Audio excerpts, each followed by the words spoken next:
Ce programme vous est offert par Afriland First Bank Cameroun.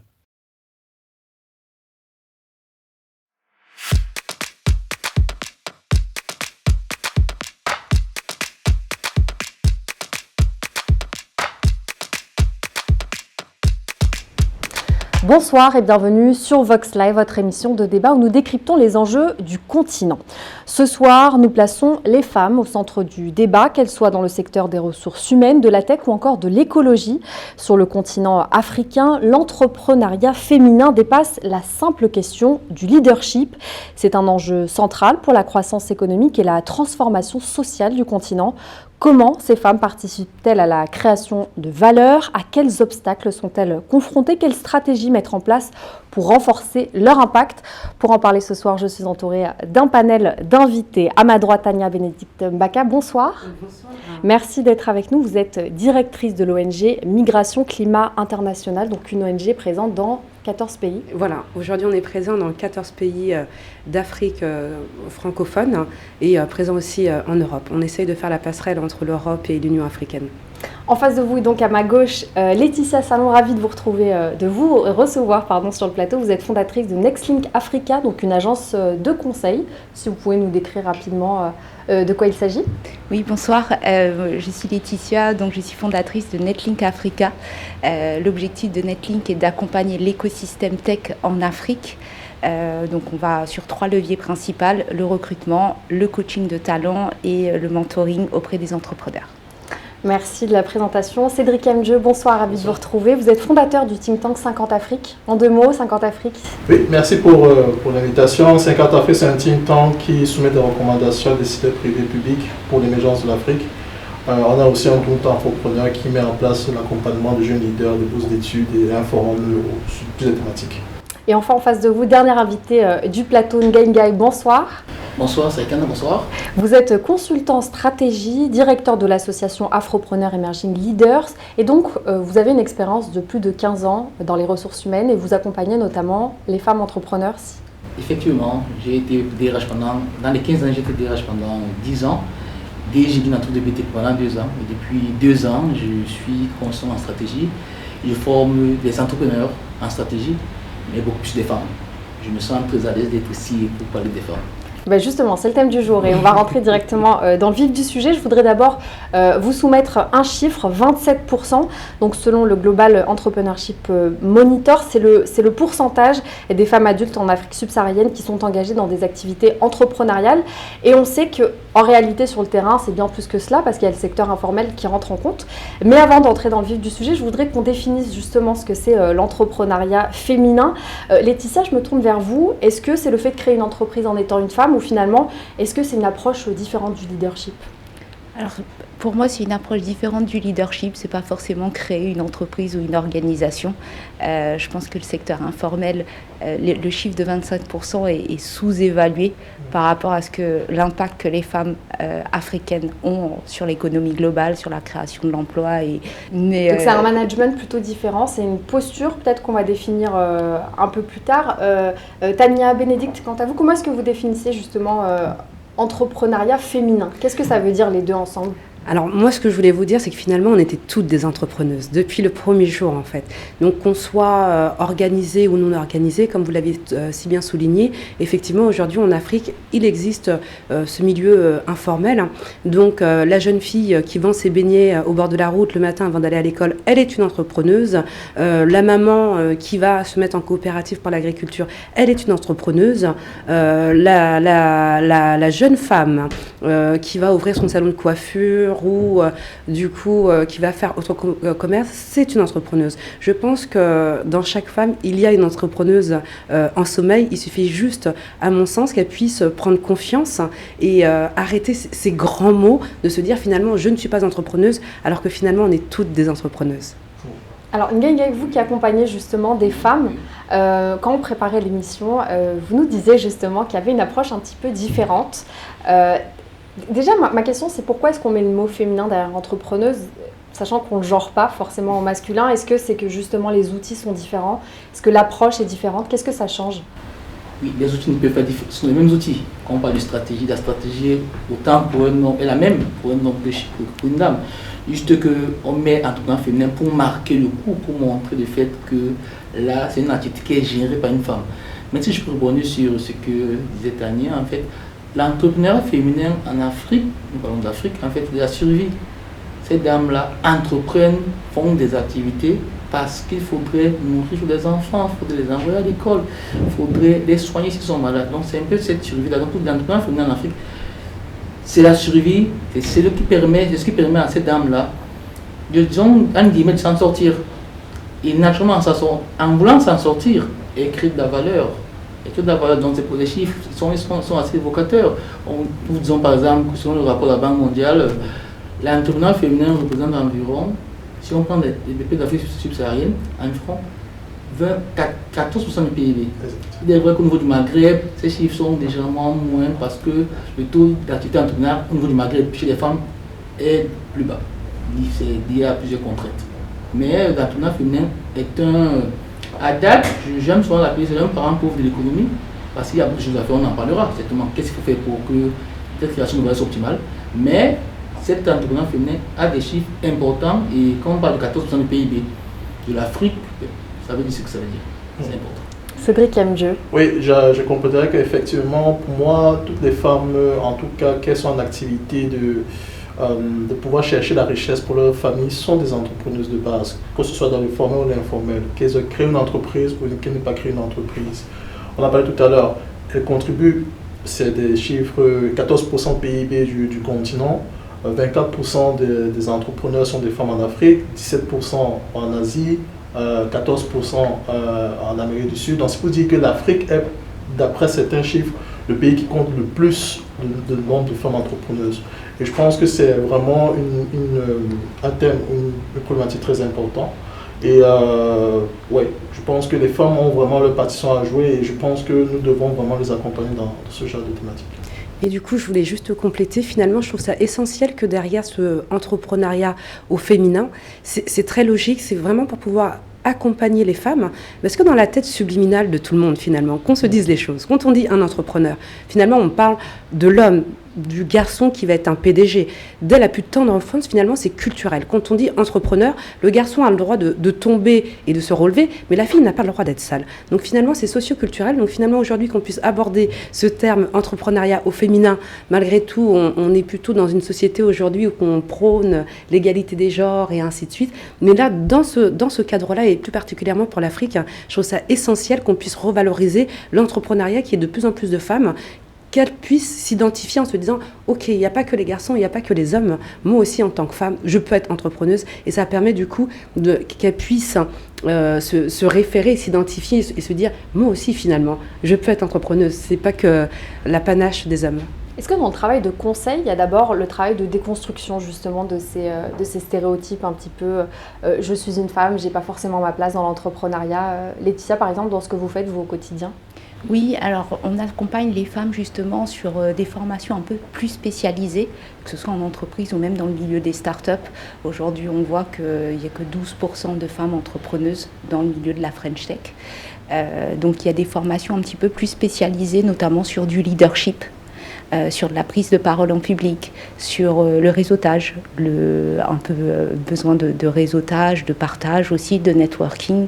Donc il y a un accompagnement plus personnalisé justement pour déconstruire un petit peu ces idées qu'on peut avoir aujourd'hui. Ngengai, c'est la même chose. Il y a ce travail également de déconstruction quand vous recevez par exemple des femmes qui viennent chercher des conseils dans ce que vous faites au quotidien. Oui, c'est vrai ce que dit est très pertinent. C'est vrai qu'à mon niveau, je forme des dames qui exercent déjà depuis des années. Donc, je travaille dans le cadre d'un programme AFAWA, qui est financé par la Banque africaine de développement et qui est soutenu au Cameroun par GF University et IFO Impact, qui sélectionne au départ des entrepreneurs qui exercent depuis minimum 2 années et je les accompagne pour optimiser en fait des rendements.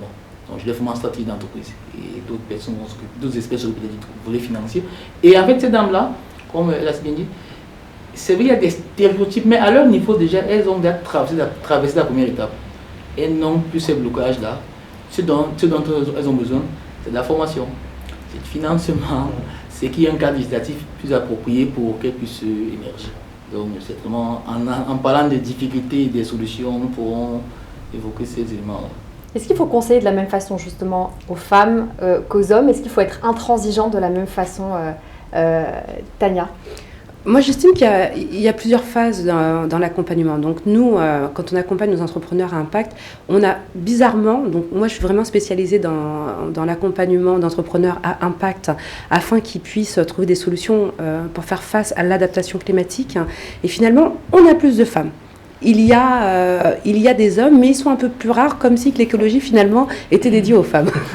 on se retrouve dans l'autre apanage. Donc, je pense qu'il y a quand même une phase qui est très importante, celle de la sensibilisation et de la vulgarisation pour rendre accessible l'entrepreneuriat.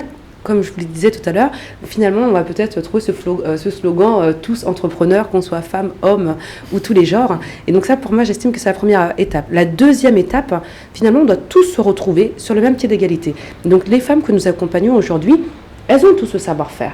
Elles ne nous ont pas attendu pour pouvoir définir leur cible, leurs clients, quel est le spot qu'elles devaient choisir ou ainsi de suite. Mais finalement, qu'est-ce qui leur manque? Ce frein, c'est quand on parle de management, de leadership, un business plan. Mais pour elles se disent « Ouh là là, je ne suis pas capable ». Et donc là, nous, c'est dans ces phases-là qu'on vient les accompagner. Finalement, ces femmes qu'on accompagne, finalement, ça fait quasiment 5 ans qu'elles font leur activité. Et la plus grosse des problématiques vers laquelle je suis confrontée, si on me dit, voilà, en Afrique, on m'appelle Madame Tania. On dit, mais Madame Tania, on fait comment? On a des problématiques de recherche de fonds, on a des problématiques pour passer à l'échelle. Et de l'autre côté, quand vous voulez aller voir un bailleur de fonds ou une banque ou ainsi de suite, on vous demande votre business plan. Donc finalement, on a un milieu qui est sourd, où ces femmes, elles disent, mais un business plan, je ne connais pas, j'ai pas fait l'école de management ni de formation. Et je leur dis, pas de panique. Ça fait combien de temps que vous exercez cette activité, même en informel? Ça fait 5 ans. Donc finalement, c'est aussi à nous, en tant que professionnels, de pouvoir les accompagner à monter en compétences, mais c'est aussi à nous, institutions financières ou ainsi de suite, de pouvoir reconnaître que quand une personne, quand ça fait plus de 5 ans qu'elle exerce son activité, qu'il puisse y avoir une passerelle d'accompagnement vers la formalisation beaucoup plus simple que forcément repartir comme un jeune étudiant en ayant 40 ans, refaire un master quel qu'il soit, alors que peut-être que ces dames-là, elles ont plus d'expérience terrain à nous apprendre. Tout à fait. Vous vouliez ajouter quelque chose, Cédric? Pareil, dans notre organisation Afropreneur Medina, on a des fellowships où on sélectionne des jeunes femmes aussi sur plusieurs aspects. On les aide sur plusieurs aspects. Sur le mentoring, on les met en contact avec des femmes beaucoup plus expertes, beaucoup plus aguerries, qui peuvent être des rôles modèles et qui peuvent les accompagner. On a fait depuis 3 ans, donc des promos de 15 à 20 personnes. Et aussi sur la recherche de financement, que ce soit nous, les fondateurs, les organisateurs et les mentors, on essaie vraiment de les accompagner sur le montage de business plan, sur la recherche de fonds. On les met en relation avec eux, souvent avec à travers le réseau. À travers le réseau, on les met en relation avec des investisseurs. Et bien sûr, le troisième point, c'est si possible aussi, on leur permet aussi de travailler leur réseau, ce qui est important en tant qu'entrepreneur et en tant que femme entrepreneur. Je voudrais réagir sur un terme que vous avez employé tout à l'heure, je ne sais plus qui l'a employé, sur le thème de survie. Voilà, le terme de survie. Est-ce que justement l'entrepreneuriat féminin, finalement, il s'impose face au salariat où on ne donne pas forcément l'opportunité à des femmes d'être à la tête d'entreprise? Est-ce que entreprendre et diriger, c'est la même chose, par exemple, Ngaï? Oui, entreprendre, on entreprend, naturellement on va diriger. Je crée une activité, je prends le cas d'une dame à côté qui ouvre sa petite boutique de vente de beignets. Naturellement qu'elle va diriger cette boutique, vous voyez un peu, elle va la diriger. Maintenant, le problème c'est qu'il faudrait qu'elle ait des outils pour bien la diriger.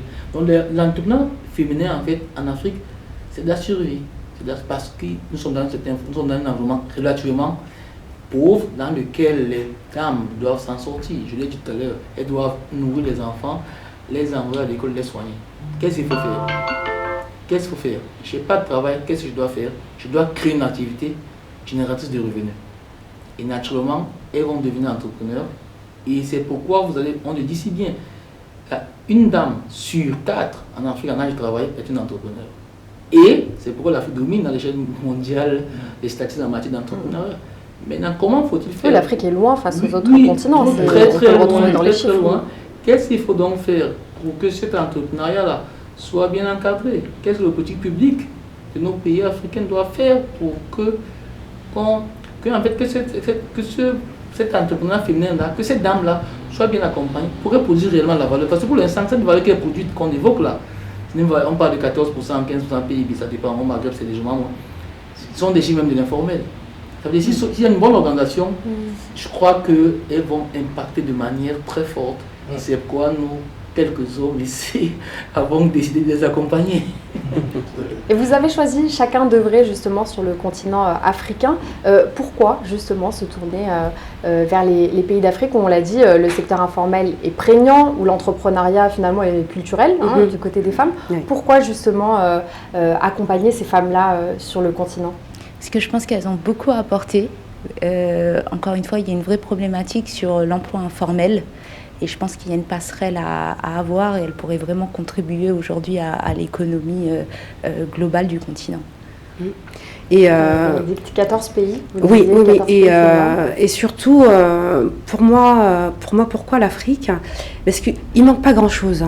Il manque vraiment pas grand-chose. Je pense qu'on est tous d'accord ici autour de la table pour se dire que elles sont organisées, elles ne nous ont pas attendu pour se créer en coopérative, pour pouvoir avoir des associations. Et dans tous mes bilans, à chaque fois, c'est qu'est-ce qui leur manque? C'est ce petit levier. Et ce levier, finalement, est le levier financier. Et donc, en tant qu'ancienne bancaire sur cette casquette, je me suis dit il n'était pas possible de pouvoir laisser les choses comme ça. Il leur manque pas grand-chose. Elles ont quasiment même pas besoin de nous pour le marketing. Elles n'ont pas besoin de nous pour le management. Elles ont vraiment besoin de nous pour qu'on puisse les aider à parler le jargonite de nous autres banquiers ou de nous autres infrastructures. Tout à fait, je rejoins. Ce qui manque à règle générale, en fait, chez les femmes, c'est vrai qu'il faut structurer le projet. Elles ont déjà un actif derrière, un historique, des chiffres d'affaires, des compétences. Mais c'est vrai, pour ce qu'il est à plus grande échelle, souvent il faut des fonds. Et c'est vraiment... Et pourquoi justement elles ont plus de difficultés à lever des fonds que leurs homologues masculins? Est-ce que d'où vient le problème justement et quelles sont les solutions qu'on peut évoquer sur le plateau? Statistiquement, en général en Afrique, l'entrepreneur homme a 6 fois plus, lève des capitaux 6 fois plus importants que la femme. C'est une problématique qui est très forte et qui doit être équilibrée parce que en fait l'impact de la femme est très important. Maintenant, je pense qu'il y a une question aussi de formation en fait au vocabulaire, comme on l'a dit, au vocabulaire financier. On parlait de jargon justement les différents outils, business plan, pitch, comprendre vraiment en fait pour pouvoir convaincre les investisseurs aussi. Ensuite, je pense qu'il faut aussi lever ces barrières culturelles pour se dire que la femme est aussi compétente et est très fortement peut-être plus organisée que l'homme sur plusieurs aspects. Je vais juste donner un chiffre pour compléter ce que tu dis. C'est que finalement, quand on voit dans les rapports entre entreprises, entre hommes et femmes, notamment toutes les entreprises montées par les femmes, en règle générale, elles durent plus longtemps. Et elles obtiennent au niveau de la rentabilité et de la performance, elles sont plus performantes que quand ce sont les hommes. Donc aujourd'hui, les hommes sont des entrepreneurs, ils sont capables de réussir, ils sont aussi capables d'échouer. Donc le taux de roulement sur les entreprises des hommes est plus court que celui d'une femme. Une femme, quand elle monte une entreprise et que son entreprise fonctionne, son entreprise dure nettement plus longtemps. Il faudrait que Titania pouvait me donner le rapport en question pour ma bonne compréhension. Avec plaisir que je te remettrai le rapport. Alors, je te le donnerai tout à l'heure en off, mais tout ce qu'on a été voir, quand une entreprise est gérée ou a été créée par une femme, elle est nettement plus pérenne, plus longtemps que les hommes. Entre guillemets, chez les hommes, vous avez l'habitude, ou on vous a laissé cette habitude de pouvoir prendre le goût au risque en fait. C'est-à-dire, je monte une entreprise, elle fonctionne, c'est génial, elle fonctionne pas, c'est pas grave, demain j'en remonte une. Alors qu'une femme, elle est tellement précautionneuse, elle a tellement peur, elle a moins d'advertence au risque que l'homme, qu'avant de partir, son business model ou son plan est beaucoup plus sérieux que l'homme. Et finalement, quand on est sur les appels d'offres, ou les appels de fonds, ou les appels de projets, quand il y a une femme par rapport à un homme, la femme, naturellement, elle va sous-évaluer son besoin financier contrairement à l'homme. Et donc, du coup, quand on fait le gap dans le temps et qu'on lui fait passer cette bascule de confiance, l'entreprise féminine dure plus longtemps dans le temps que celle des hommes. Ngaï, je vous voyais réagir. Oui, c'est vrai ce qu'elle dit. Je Je parle d'expérience, ce qu'elle dit est pertinent. Mais je vous donnerai le rapport quand même. C'est pertinent. Mais le rapport, j'attends tout de même. Oui, si je peux réagir sur ce que disait Cédric par rapport au fait que les hommes ont 6 fois plus de chances en, fait, en termes de financement que les femmes. C'est aussi lié au fait que les femmes, dans notre environnement africain, n'ont pas beaucoup d'actifs aussi. Donc il est plus facile, le banquier sera plus à l'aise à accompagner a priori, en guillemets, un homme que d'accompagner rapidement une dame. Mais maintenant, les banquiers ont notre problème. Donc la confiance des investisseurs, elle est différente. Elle se mesure aussi à ce niveau-là. On garantit. Il faut une garantie en face. J'ai un bon projet, mais il faut une garantie en face. Pas forcément. Souvent, le banquier va dire, mais qu'est-ce qui va garder vos enfants ? Donc il y a quand même une mentalité à changer. Qu'on se dise des choses, on travaille tous entre l'Europe et l'Afrique. Quand on voit une femme arriver, on se dit, mais qui est-ce qui s'occupe des enfants ? Vous allez faire comment ? Donc on voit ces contraintes-là. Ces questions qu'un banquier ne poserait pas à un homme. Oui, c'est vrai, Tania, mais les mentalités changent. En 1980, c'était ce que tu dis est totalement vrai, mais nous sommes en 2025, ce n'est plus trop le cas. J'accompagne les femmes au jour le jour, dont je vois ce que c'est.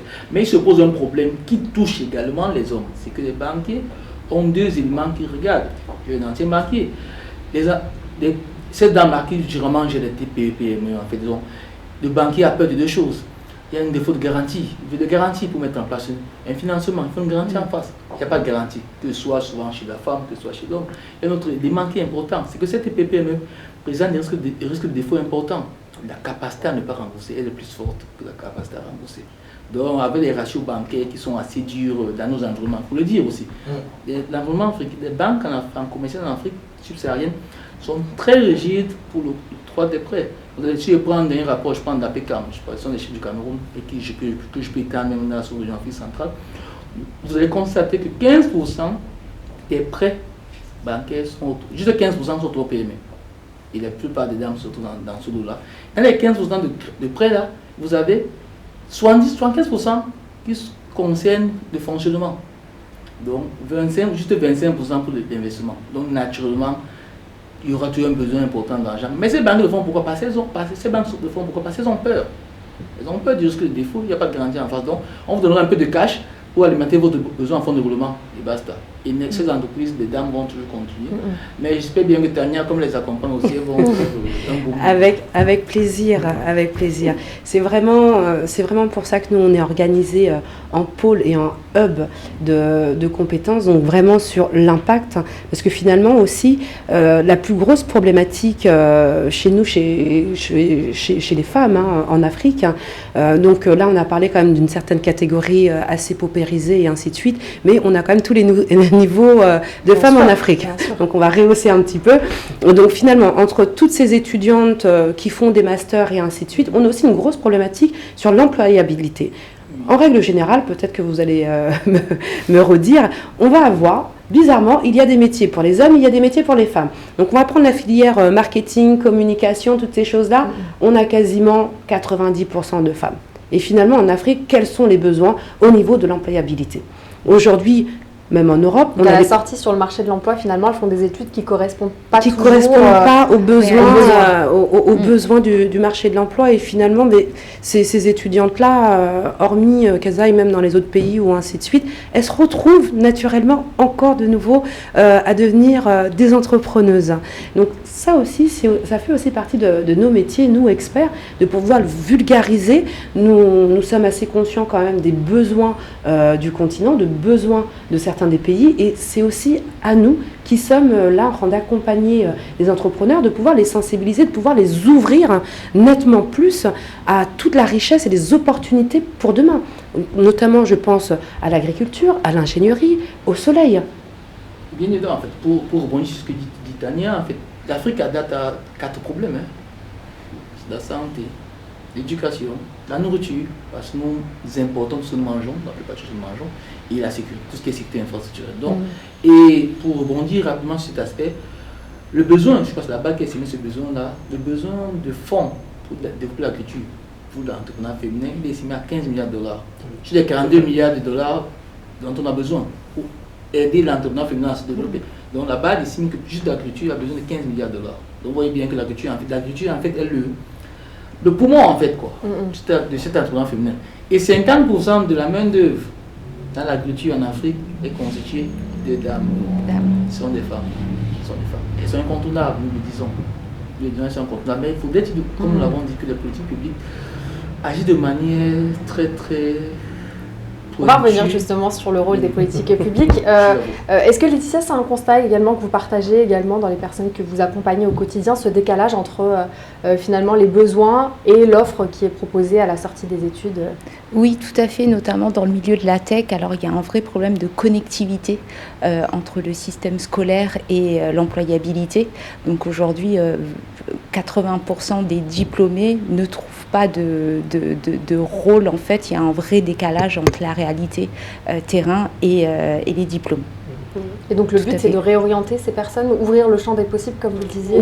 Oui, je pense, là je vous rejoins, quand je vous dis qu'il y a vraiment une prise de conscience et que nos politiques doivent plus s'ouvrir. Aujourd'hui, on a des besoins. Ils sont clairs, on l'a dit, on l'a cité, dans l'agriculture, dans le solaire, dans l'énergie et ainsi de suite. Je pense que nous devons mener des campagnes de sensibilisation et de rendre attractif finalement. Demain, une personne peut très bien être entrepreneur dans le domaine de l'agriculture et pouvoir très très bien s'en sortir. Aujourd'hui, c'est vraiment un secteur très très riche et très en avance. Donc, en plus de pouvoir subvenir aux besoins alimentaires, à cette sécurité alimentaire de nos pays, c'est vraiment un secteur dans lequel on peut gagner de l'argent. Il faut sauter les deux pieds dans le plat. Quand on parle entrepreneur, égale aussi rentabilité. On n'est pas là que pour subvenir à ses besoins et ainsi de suite. Il va falloir qu'on passe d'échelle. Donc on peut être tant bien dans la transformation, on peut tant bien... faire du coup, non, je prêche toujours pour ma paroisse, mais il y a des opportunités, dans l'agriculture, notamment pour pouvoir faire du tissu, de faire de la biomasse. Et là, on n'est pas dans des petites ingénieries. Ce sont vraiment des sujets sur lesquels la BAD ou les institutions sont en demande de programmes. Donc il est de notre devoir de finalement stimuler cette source d'innovation et d'accentuer cette sensibilisation avec l'aide des pouvoirs publics pour pouvoir rendre pas plus sexy l'agriculture ou plus abordable tous ces métiers autrefois qu'on disait subalternes, alors qu'aujourd'hui les fortunes sont là. Allez-y. Cédric MJ. Je rejoins tout le monde dans le sens où aujourd'hui les femmes représentent produisent 300 milliards de dollars pour le continent, 14% du PIB, on l'a dit, 15 milliards pour la BAD, pour l'agriculture. Mais l'employabilité est un problème très fort parce que justement, on l'a dit tout à l'heure, elles sont plutôt orientées vers des filières moins utiles, bien moins, dont les besoins sont moins remplis, comme le marketing, les langues et autres. Il faudra en fait justement les sensibiliser au métier de la tech, où il y a vraiment, comme le fait certains opérateurs télécoms, ils essaient de mettre des femmes à des postes stratégiques en fait dans la tech, ou dans l'univers même de start-up, vraiment créer des programmes pour financer les femmes entrepreneuses dans la tech, dans l'ingénierie, dans tous ces corps dont l'Afrique a besoin. Et je pense que c'est là où en fait les femmes pourront impacter encore plus vers les métiers demandés par la société. Et on va essayer de comprendre justement en deuxième partie d'émission l'impact sur l'économie et sur la société justement de la création de valeur des femmes. On va prendre une courte pause et on revient dans un instant sur Vox Live. Merci d'être avec nous sur Vox Live. Le débat se poursuit et le thème du jour, c'est évidemment l'entrepreneuriat féminin et l'impact qu'il génère en termes de création de valeur sur le continent africain. Et finalement, l'entrepreneuriat ne se limite pas seulement à la croissance des entreprises individuelles, ça génère également un tissu économique et social africain. Cédric Yamdje, pour essayer de comprendre pour nos téléspectateurs en quoi justement ces entreprises dirigées par des femmes, elles contribuent différemment à l'économie africaine, et notamment en termes de création d'emplois et de modèles de gestion. Oui, déjà, il y a plusieurs rapports qui disent, plusieurs études qui disent, généralement les entreprises dirigées par les femmes ont une meilleure gouvernance. Et comme on l'a dit précédemment, pourquoi ? Parce qu'en fait, les femmes ont des qualités intrinsèques qui sont beaucoup plus différentes des hommes. Elles sont beaucoup plus prudentes, elles analysent beaucoup plus elles prévoient un peu beaucoup plus, elles anticipent beaucoup plus, elles sont beaucoup plus prudentes, elles sont moins à risque en fait. Elles gèrent mieux en fait au niveau comportemental, généralement les équipes. Alors que l'homme, il est beaucoup plus... Il est plutôt... le risque fait partie de l'ADN de l'homme. Il peut enchaîner plusieurs choses et ce qui fait que en règle générale, ils ont une typologie comportementale, ils ont un comportement différent quand ils gèrent des entreprises. L'homme, le risque, il est plus habitué, alors que la femme, en fait, elle est plus dans la gestion des hommes, dans la gestion de la prudence. Ce qui fait que, en fait, la gouvernance des femmes est beaucoup plus, pour moi, je dirais, elle est beaucoup plus forte, elle est beaucoup plus, disons, meilleure. C'est la raison pour laquelle, comme je le disais tout à l'heure, certaines entreprises de télécom, ils ont remarqué cela, ils essaient de mettre en fait des femmes à des postes stratégiques, en fait, justement parce qu'ils ont remarqué ça et ça a de meilleures performances. Et justement, la femme aujourd'hui, on l'a dit tout à l'heure, c'est 300 milliards de dollars en fait de contribution au PIB du continent, 14%. Et je pense que, en règle générale, son impact va continuer à grandir dans l'économie du continent. J'aimerais vous entendre également sur cette question. Comment, en fait, elle contribue différemment, Laetitia, je ne sais pas, vous allez peut-être réagir. Qu'est-ce que des entreprises dirigées par des femmes, en quoi est-ce qu'elles contribuent différemment à l'économie africaine ? Alors si oui, moi je rejoins tout le monde. C'est vrai qu'il y a un peu plus de durabilité comparé à des entreprises qui sont dirigées par les hommes, notamment. C'est des qualités que vous partagez justement, la prévoyance, le fait d'être plus prudent peut-être dans la gestion des entreprises. Plus prudent, avec des compétences différentes. Aujourd'hui, on le voit, il y a certaines, tout à fait dans le télécom, notamment Orange, ils ont mis une femme à la tête. Aujourd'hui, sur la roadmap au niveau de l'Afrique, il y a beaucoup plus de rentabilité, il y a vraiment des grosses ambitions, beaucoup d'impact. Il y a plusieurs entreprises aussi qui ont mis à la tête des femmes, donc oui, je partage à 100% les avis. Ngai. Oui, c'est la notion de... Je vais rejoindre Cédric. Oui, la notion de précaution, c'est vrai, une fille, les filles naissent avec ce côté précautionneux et autres, ça c'est vrai, totalement vrai. Maintenant, il y a également l'aspect comportemental. Oui, bon, ce sont des éléments que je souscris totalement à cette thèse-là. Et dans la création d'emplois, est-ce que ça change quelque chose que ce soit une femme à la tête d'une entreprise plutôt qu'un homme ? Non, ça ne change pas grand-chose. C'est une entreprise égale une entreprise. C'est dans la gestion. Qu'elle soit dirigée par un homme ou par une femme.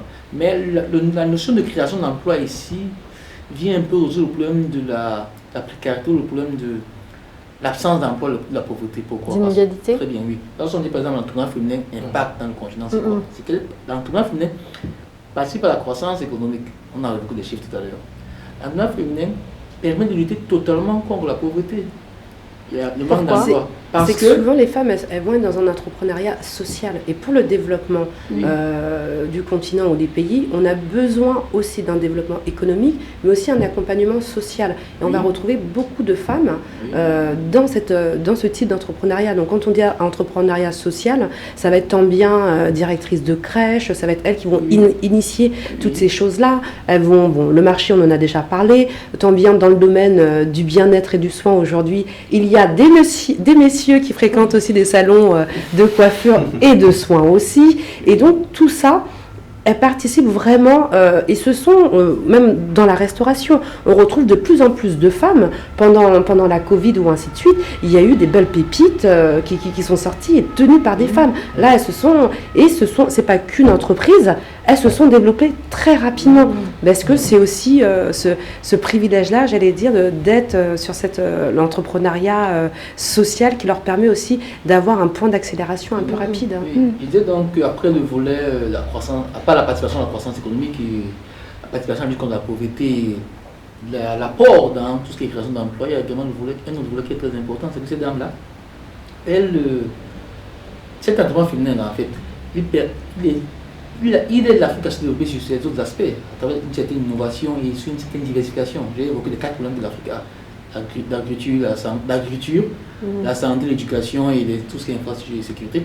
Ces dames-là, le fait qu'elles travaillent dans plusieurs secteurs de l'économie permet naturellement à l'Afrique de se développer. Et un autre élément qui est très important, et pas dans l'entrepreneuriat social, c'est que la plupart des revenus que les femmes obtiennent de leurs activités vont, contrairement aux hommes, vont à 90% à la communauté, dans l'éducation des enfants, l'éducation, l'alimentation et les soins. par opposition aux hommes, dont les revenus, à 40%, juste vont à la communauté.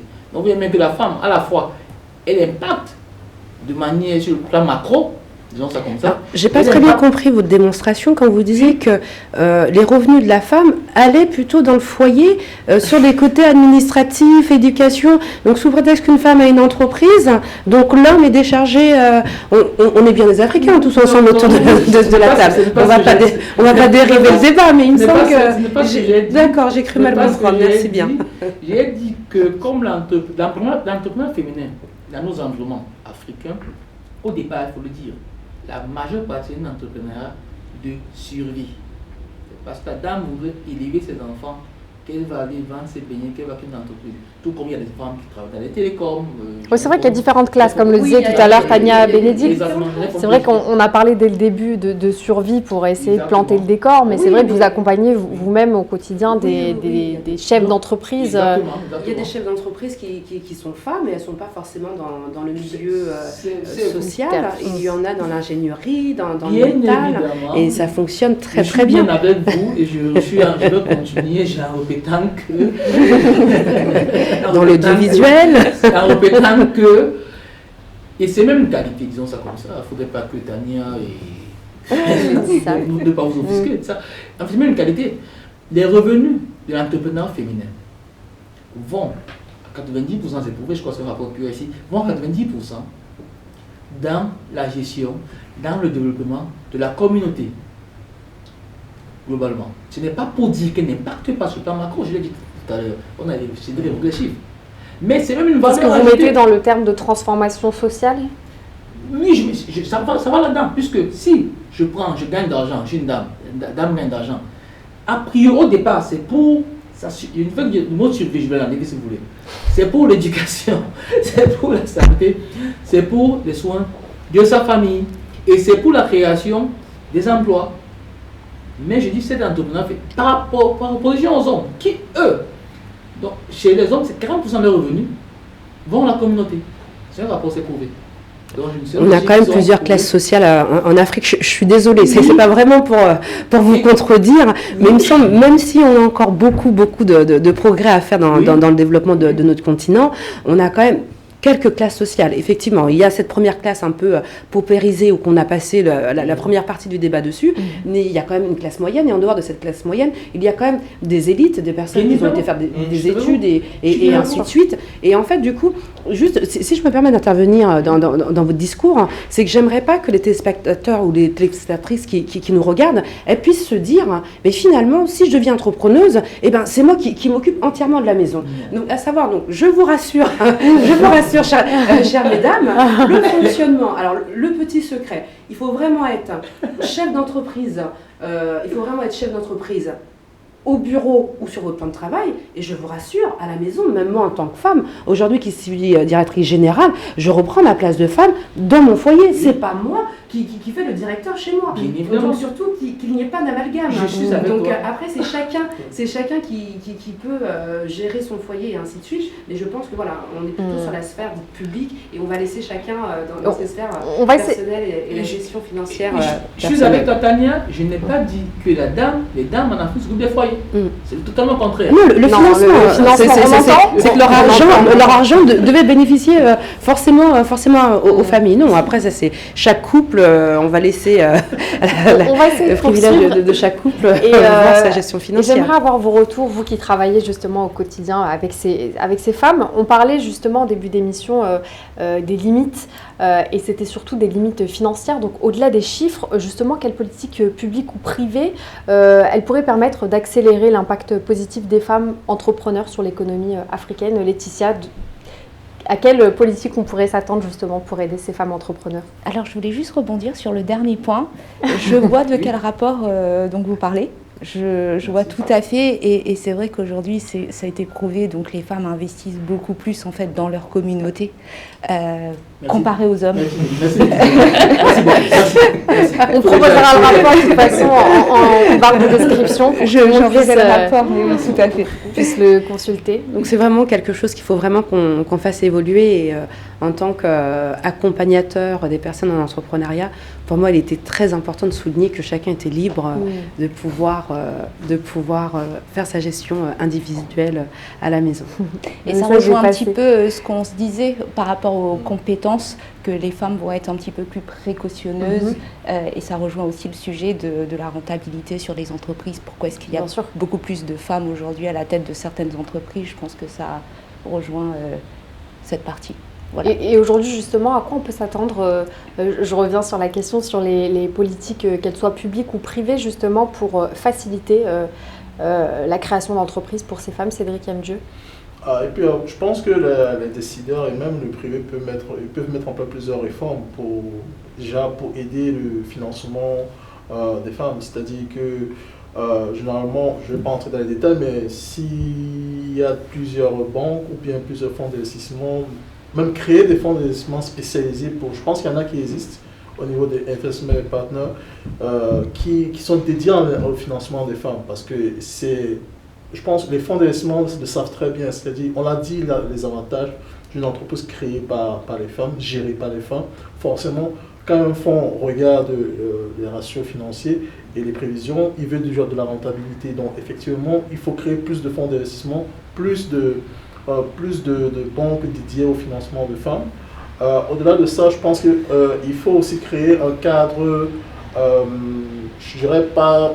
Oui, on va dire un peu de la discrimination positive, dans le sens où il faut créer un cadre réglementaire beaucoup plus accessible dédié aux femmes. C'est nécessaire aujourd'hui pour essayer de contrebalancer l'équilibre un petit peu? Alors, moi, je pense que... On va prendre l'exemple d'un pays comme le Rwanda. Le Rwanda, à la base, on connaît toute l'histoire du Rwanda. Aujourd'hui, le président, il y a quelques années, il a essayé de mettre une parité partout. Au niveau de l'Assemblée nationale, au niveau du gouvernement, au niveau des entreprises. Et ça donne des résultats. Donc, c'est des réformes qui ont forcément des fruits et je pense que si ces réformes sont implémentées dans les pays africains, ça peut que donner des fruits, en fait. Et pour essayer de comprendre, vous, encore une fois, qui travaillez au quotidien avec ces femmes-là, quelles sont les difficultés, par exemple, que vous deux, mesdames, vous avez rencontrées lors de la création de vos entreprises? Alors, moi, vraiment, ma difficulté, c'était de sauter le pas. Donc aujourd'hui, le mot que je tiens à dire à toutes les femmes, c'est oser, oser, oser. Et surtout, oser l'erreur. Parce qu'on ne réussit pas forcément dès la première fois et on ne réussit pas forcément la deuxième fois. Quand on chute, on se relève. Et c'est grâce à ces erreurs qu'on a fait que demain, finalement, on sera meilleur et on sera parfaite. Moi, arrivant vraiment d'un secteur bancaire purement privé, pour rien vous cacher, j'ai balisé pendant 2 ans avant de me jeter à l'eau. Je me suis dit, mais est-ce que je vais savoir? Alors que derrière, j'ai un bagage, j'ai un Master 2. Mais l'entrepreneuriat, pour moi, c'était l'Everest. On commence par où? Par quel bout est-ce qu'on prend? Et si je me trompe? Et là, c'est pareil. On a cette épée de Damoclès qui se dit comme si nous, femmes, on n'avait pas le droit à l'erreur. Donc effectivement, j'ai été dans des incubateurs. Donc notamment, je fais un petit clin d'œil aux premières Nouvelle-Aquitaine et qui m'ont accompagnée en fait. Et donc dans le fait de se retrouver avec des personnes, des femmes et des hommes entrepreneurs et libérer finalement la parole, ça nous donne confiance. C'est pas comme si on n'avait pas confiance au début, mais on se dit, ok, en fait, on a besoin quasiment de cette permission, de cette grande permission pour se dire, bon, quoi qu'il se passe, si j'arrive, c'est super, et si j'arrive pas, le monde ne s'arrête pas. Donc vraiment, c'est le message que j'ai à passer, c'est oser l'erreur, et c'est que en se trompant qu'on y arrive.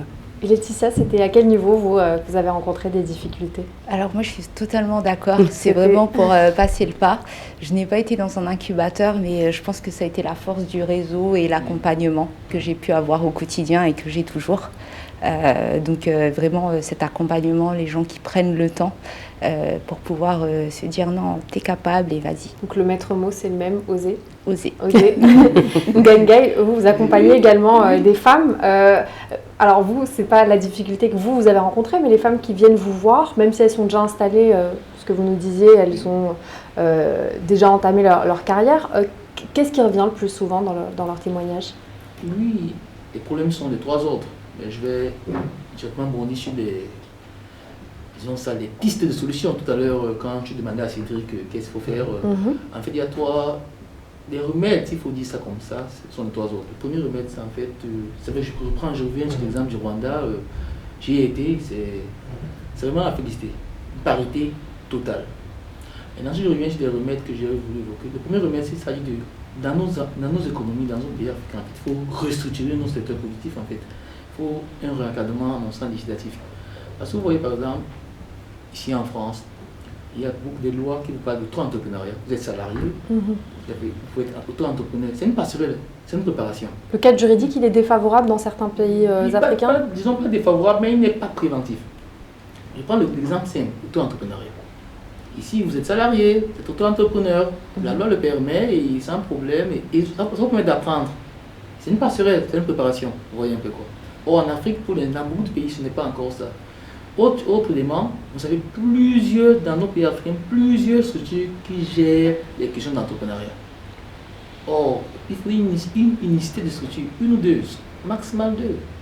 Vous avez les grands États-Unis, il y a une seule structure fédérale qui s'en occupe, la Small Business Administration, qui s'occupe de questions d'entrepreneuriat, de tous les États-Unis. Or, vous allez prendre un pays comme le Cameroun, le Gabon, les autres pays, vous avez une multitude de structures, une multitude de banques. Banque de PME, banque de ceci, structure de ceci, structure de cela. Ça nous perd du temps, ça nous perd en productivité. En effet, on a besoin d'une simplification, des démarches. Et ça, c'est vraiment un gros frein. Et maintenant, à côté, il faut des lois qui protègent ces dames-là, ou ceux qui protègent ces entrepreneurs. Il n'est pas normal que dans nos environnements, une grande entreprise se dit, je vous paye votre prestation après 90 jours. Comment une femme entrepreneur, comment un entrepreneur va faire pour vivre sa compagnie pendant 90 jours? Il a besoin de BFR, il ira à la banque pour financer son BFR. Quelle banque va l'accompagner? C'est mort. Quand j'évoque ce volet par rapport à cette protection-là, je reprends sur l'exemple américain. Parce que la France avait suivi cet exemple américain après la Deuxième Guerre mondiale. Là, les Américains ont mis en place la SBA, c'est moi disant ces choses, qui est là pour protéger les intérêts des PME, qui est à la fois un incubateur, un avocat, en fait c'est un tout des PME. Et vous voyez bien les champions américains qui naissent chaque jour. Ça en dit donc. Maintenant, le deuxième aspect, c'est l'aspect formation. Il faudrait que ces dames-là, qu'on les forme sur des outils, et qu'on les accorde, qu'on les suive. Parce que vous pouvez former et ne pas suivre. Formation,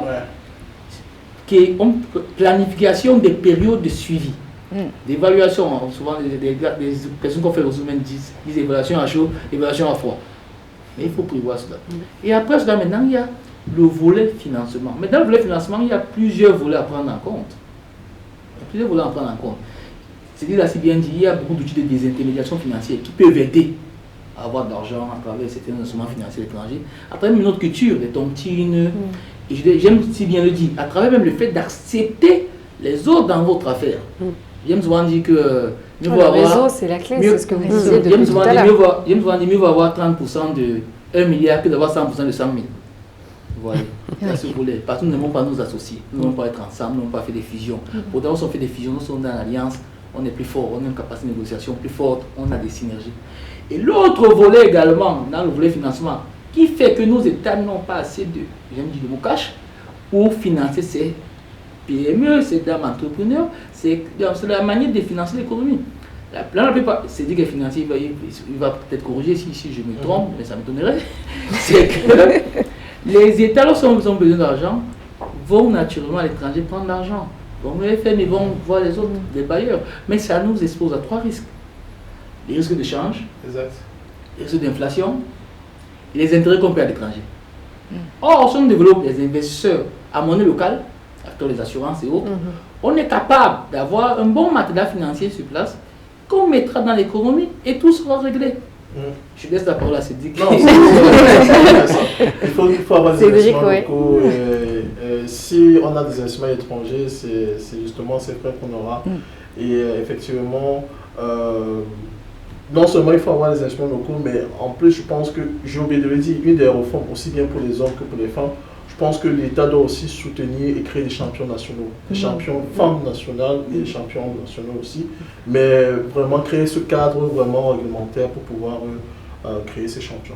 Très rapidement, si on fait un petit tour de table, si vous aviez une mesure prioritaire justement qui permettrait de booster l'entrepreneuriat féminin en Afrique, ce serait lequel, Tania Bénédicte? Alors vraiment très rapidement, ça va être l'égalité ou la parité. J'aime pas ce mot de parité et par moments dans certains pays il est très mal vu, mais je pense que c'est une étape clé et cruciale dans un premier temps d'imposer cette égalité et cette parité et assujettie à des sanctions. Parce que juste une loi... Sanctions financières notamment. Des sanctions financières pour toutes les entreprises qui ne respectent pas cette parité, au moins dans un premier temps. Cédric. Pour moi, c'est le financement. Je pense que pour arriver à un certain niveau, il faut vraiment du cash, du financement. Je pense qu'il faudrait mettre des réformes pour financer les femmes entrepreneurs. Ngaï. Oui, je reviens sur ta toute première mesure. Il faut une restructuration de secteur productif à travers un réaménagement juridique, législatif pour protéger encadrer vraiment pour protéger en fait, bien protéger parce que ces entrepreneurs femmes qui gèrent ces PME, ces TPE en devenir, et ce sont des TPE PME qui deviendront grandes entreprises demain. À mon sens, ne sont pas protégés, réellement protégés. Par rapport aux grandes entreprises qui bénéficient, si on prend l'exemple, quand vous allez dans nos pays africains, vous allez vous rendre compte qu'il y a plusieurs lois d'incitation à l'investissement privé. Mais ces lois, de par les conditionnalités mises en œuvre, sont plus réservées aux grandes entreprises. Merci Laetitia, je vous laisse le mot de la fin. Moi je dirais plus de mise en lumière des rôles modèles et du financement. Je pense que c'est ce qu'on a besoin. Oui. Donc je pense qu'on a fait un petit peu le tour, l'accès au financement, le poids des normes culturelles également qu'on a évoqué pendant l'émission, l'accès aux formations, au réseau et également la réglementation, la fiscalité. On arrive déjà au terme de l'émission qui est passée très vite. Merci à vous tous, merci Laetitia, merci Ngaï, merci Cédric et enfin merci Tania Bénédicte d'avoir été parmi nous. Quant à nous, on se retrouve très vite pour un prochain numéro de Vox Live. N'hésitez pas à nous donner vos suggestions en commentaire et surtout réagir à cette émission. À très vite. Merci.